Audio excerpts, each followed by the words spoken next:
पटना के कंकड़बाग इलाके में एक लड़का रहकर पढ़ाई करता है। 2 अगस्त को उसको एक लड़की फोन करती है व्हाट्सएप पर वीडियो कॉल, और वो लड़का जब उस लड़की का वीडियो कॉल उठाता है तो वो लड़की बिल्कुल निर्वस्त्र होती है, यानी उस लड़की के बदन पर एक भी कपड़ा नहीं होता है।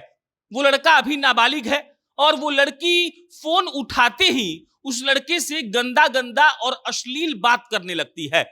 लड़का उसके झांसे में आता है और लड़की जब उससे अश्लील बात कर रही थी तब लड़का भी उससे गंदा बात करने लगता है। थोड़े ही देर के बाद वो लड़की उस लड़के को कहती है कि तुम भी अपना कपड़ा उतार दो। लड़का को लगता है कि लड़की ने तो कपड़ा पहना नहीं है, तो अगर हम भी अपना कपड़ा उतार देंगे तो इसमें कोई ज्यादा दिक्कत वाली बात है नहीं। लड़का लड़की के कहने पर अपना कपड़ा उतार देता है और उसके बाद असली खेल शुरू होता है। जैसे ही लड़का कपड़ा उतारता है और उस लड़की से 1 मिनट तक और बात करता है, उसके बाद वो लड़की वीडियो कॉल काट देती है। उस लड़के को एक दूसरे नंबर से फोन आता है और वही वीडियो स्क्रीन रिकॉर्ड करके उस लड़के को वो लड़की भेजती है और कहती है कि अगर तुम चाहते हो कि ये वीडियो मैं वायरल ना करूं तो तुमको हमको 50,000 रुपया देना होगा। एक नाबालिग लड़का जिसको इस बात का समझ नहीं है कि वो सेक्सटॉर्शन का शिकार हो चुका है, वो परेशान हो जाता है और उसके बाद वो लड़का उस नंबर को ब्लॉक कर देता है। लेकिन कहानी यहीं पर खत्म नहीं होती है।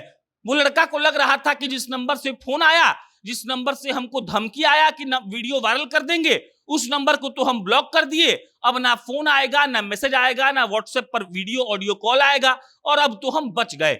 लेकिन ये कहानी इतनी छोटी भर नहीं होती है। इसके बाद की कहानी जब आप सुनेंगे तो आप भी सेक्सटॉर्शन को समझ पाएंगे और आप भी अपने आप को सुरक्षित रख पाएंगे।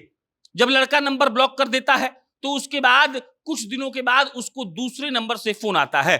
जब फोन आता है तो उधर से कोई लड़का ही बात कर रहा होता है और वो कहता है कि हम दिल्ली के चाणक्यपुरी से बोल रहे हैं, आपके खिलाफ अश्लील वीडियो बनाने का केस दर्ज हुआ है और हमारे पास आपका 3 वीडियो है। लड़का तो वो मसला भूल भी चुका था, पढ़ाई में रम गया था, लेकिन जब उसको फिर से फोन आता है तब उसको वो सारी बातें फिर से याद आ जाती है। वो आदमी जो उस लड़के को फोन करता है वो कहता है 50,000 रुपया दो वरना तुम्हारे खिलाफ वारंट जारी हो गया है। लड़का इतना डर जाता है कि जिसका कोई हिसाब नहीं है। उसके घर से 17,000 रुपए फीस के कोचिंग फीस के आए होते हैं। वो लड़का सबसे पहले तो वो 17,000 रुपया उस आदमी को डालता है, रोता है, गिड़गिड़ाता है और कहता है कि मेरे पास पैसा है ही नहीं।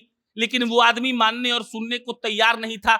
जब 17,000 रुपया उस लड़के ने उसको भेज दिया, उसके बाद वो आदमी कहता है कि 3 में से 2 वीडियो तुम्हारा हम डिलीट कर दिए हैं, अभी भी 1 वीडियो और रखे हैं, 10,000 रुपया कम से कम भेजो और इससे मुक्ति पाओ। लड़के के पास बिल्कुल पैसा नहीं था। लड़का कहता है कि थोड़े दिन रुक जाओ, हमारा पॉकेट मनी आएगा तो हम पैसा भेज देंगे।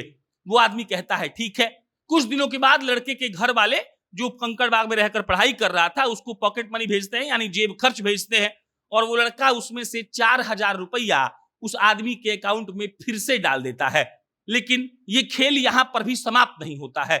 वो आदमी हर 2 दिन पर उस लड़के को परेशान कर रहा था। उससे कह रहा था कि तुमको और पैसा देना होगा। उसको बता रहा था कि अगर वो और पैसा नहीं देगा तो कैसे सोशल मीडिया पर उसका वीडियो वायरल किया जाएगा। वो झूठा धमकी दे रहा था कि उसके खिलाफ वारंट जारी हो गया है, और लड़का उसके बातों में आकर इतना डर गया था कि जो भी पैसा आ रहा था वो उसको भेज दे रहा था।